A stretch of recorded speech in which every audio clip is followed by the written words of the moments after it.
C'est bon, je peux faire ma vidéo? Merci.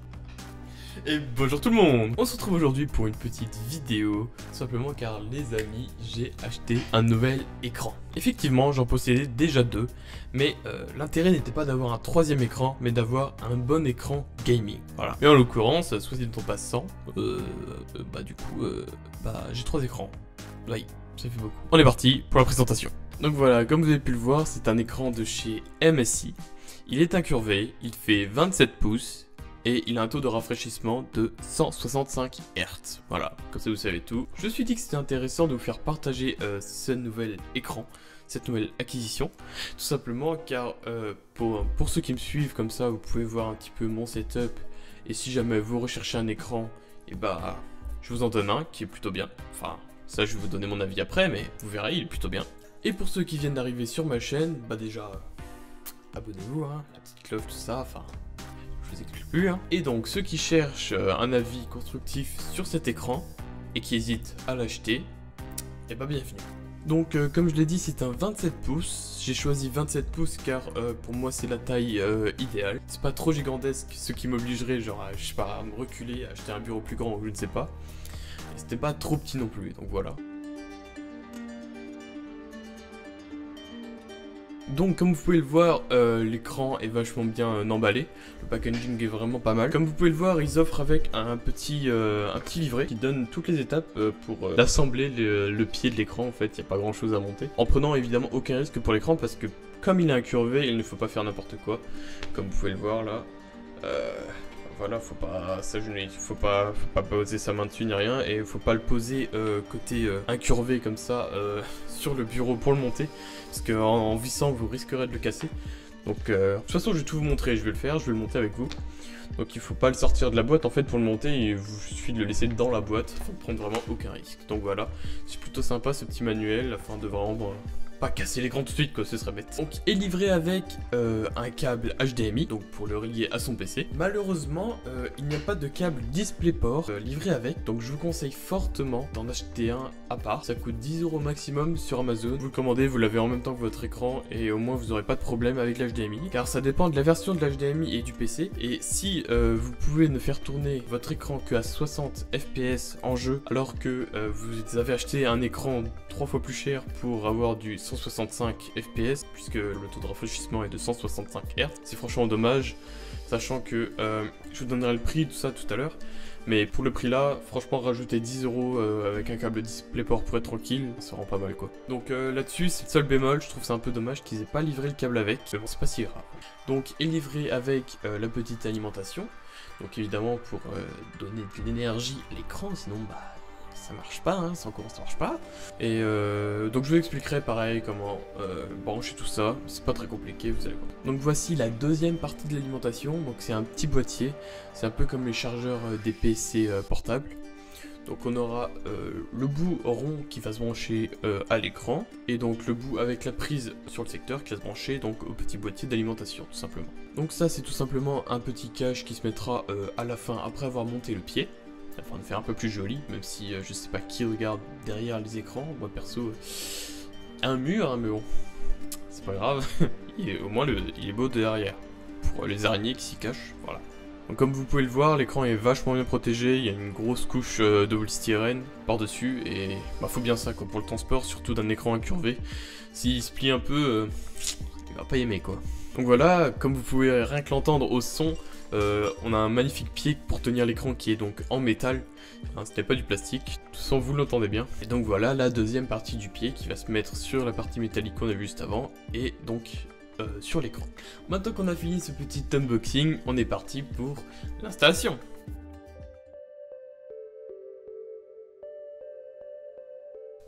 Donc est livré avec 4 petites vis pour évidemment visser le pied. Donc petit bémol une fois de plus, il va vous falloir un tournevis. Il n'y a pas de petit tournevis livré avec, ou alors je l'ai pas vu, mais à ma connaissance il n'y en a pas. Donc voilà, donc pensez-y, il vous faut un tournevis et donc un câble DisplayPort aussi. C'est les deux seuls points négatifs de cet écran.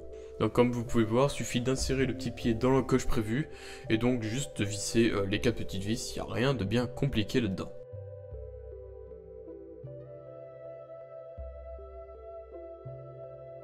Une fois cela fait, il faut simplement ajouter la partie métallique à la première partie du pied. Et là, vous n'aurez pas besoin de tournevis.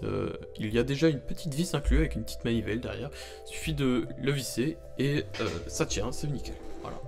On est parti donc pour le relier maintenant au PC et au secteur afin de lui donner du courant. Ah oui, j'oubliais le petit cache du début de la vidéo. Voilà, il vient se mettre juste ici comme ceci pour cacher les vis. Hein. En soi, ça rajoute un petit peu de style. On vient tout simplement mettre le bout de l'alimentation, donc le bourron, donc tout à gauche du port. Donc faut forcer un petit peu, mais ça rentre quand même assez facilement, il n'y a aucun problème là-dessus, voilà. Et donc ensuite, brancher l'autre bout à l'alimentation et la prise, dans la prise du secteur, voilà. Donc maintenant on passe au branchement du câble DisplayPort, donc comme je vous le rappelle, je l'ai commandé à part. Donc il vient tout simplement se brancher à côté des deux ports HDMI, donc il y a deux ports HDMI et un DisplayPort. Il vient tout simplement se brancher très facilement à l'écran et l'autre bout dans votre carte graphique. Vérifiez donc bien que votre carte graphique puisse supporter un port DisplayPort, car sinon ça rentrera pas, vous serez embêté. Hein. Donc voilà, l'écran est branché, l'écran s'allume, c'est magnifique.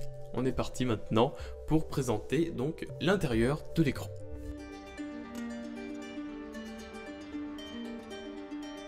On se retrouve sur l'écran du PC et je vais tout de suite vous montrer les fonctionnalités donc incluses dans l'écran pour pouvoir le régler.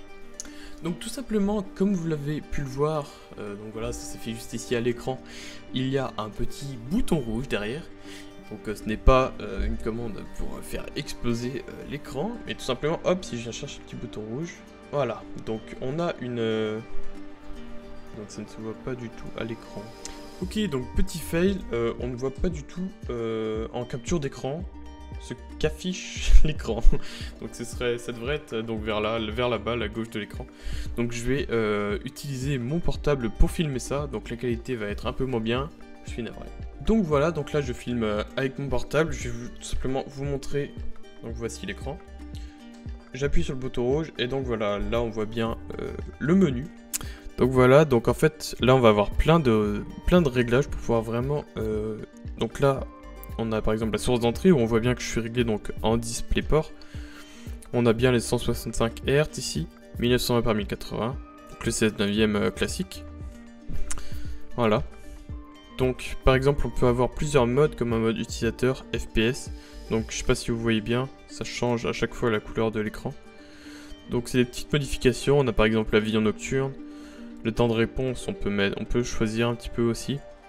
Donc voilà, on a pas mal de caractéristiques pour vraiment régler comme on veut notre écran. On a la luminosité, le contraste, temps de couleur, etc. Voilà. Donc voilà, c'était tout pour la petite fonctionnalité de l'écran. Par contre maintenant je vais vous montrer comment régler les FPS de l'écran. Parce que ça se peut que malgré avoir branché un 165 Hz en DisplayPort, vous tournerez vos jeux qu'à 60 FPS. Et franchement, comme je l'ai dit avant, c'est dommage, on met le prix et on a quand même que 60 FPS. Donc voilà, on revient sur mon bureau. On va tout simplement faire un petit clic droit sur le bureau et aller chercher le panneau de configuration Nvidia. Donc voilà. Donc ici on a changé la résolution du PC et donc par défaut vous serez ici en natif. Et vous voyez bien qu'en natif je suis bloqué à 60 Hz et je peux varier avec 50, 59, mais ça ne vole pas bien haut.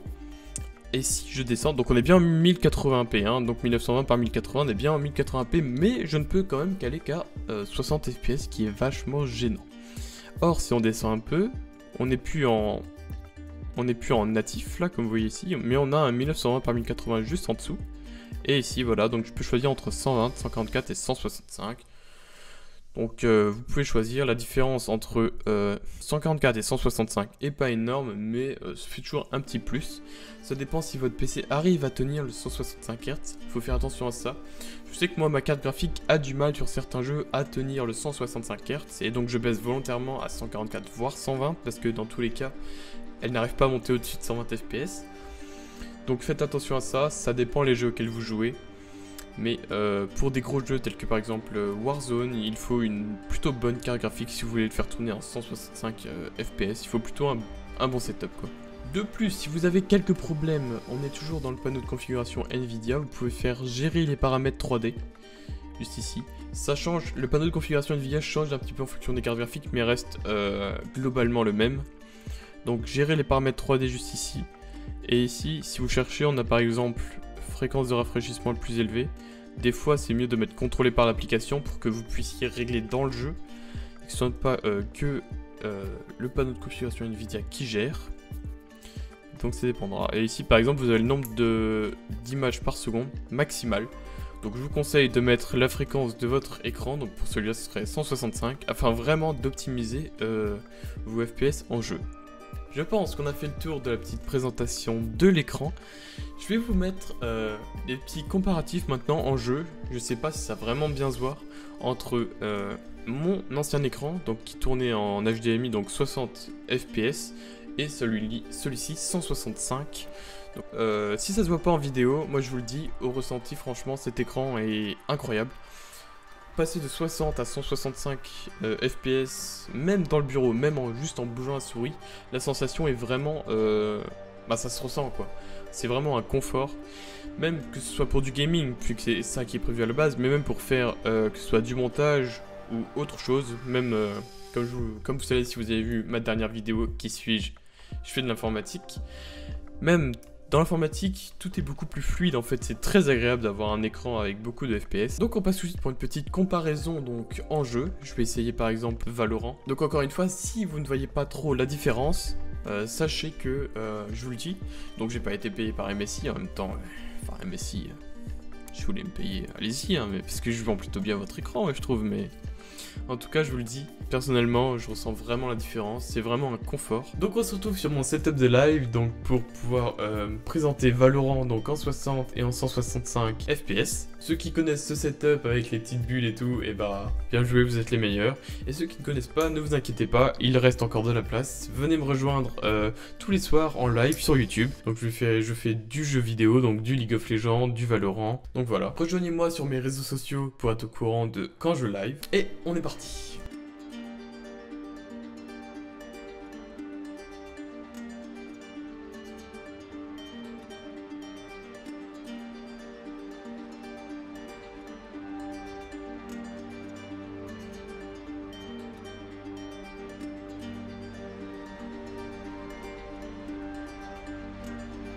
Donc, si vous hésitez à acheter cet écran, moi je vous dis franchement foncez, vous ne serez pas déçus. Posez-moi des questions en commentaire si vous voulez des précisions. Et si jamais vous recherchez un bon écran à acheter, bah voilà, je vous le dis, celui-ci est très bien. Donc cet écran est disponible, donc moi je l'ai acheté sur Amazon en période de Covid à 260 €. Donc voilà, donc c'est un peu cher, mais pour avoir de la qualité, eh bien faut mettre le prix. Pour le moment, je vous le dis, on a du métal sur l'écran, 165 Hz, 27 pouces, incurvé. Donc c'est un écran vraiment, vraiment très bien. Voilà. Si je devais donner mon avis, je pense qu'il faudrait rajouter le câble DisplayPort avec, car franchement c'est dommage ça. À part ça, l'écran est vraiment bien, l'ergonomie est vraiment super. On a des bords plutôt fins, c'est vraiment plaisant en fait. L'écran est vraiment plaisant à regarder, les couleurs sont belles. Et on a une expérience en jeu vraiment optimale. Donc voilà, c'est déjà la fin de cette vidéo. J'espère que cette petite présentation d'écran vous a plu. On se dit à vendredi prochain, 18 h pour une nouvelle vidéo. Et ciao!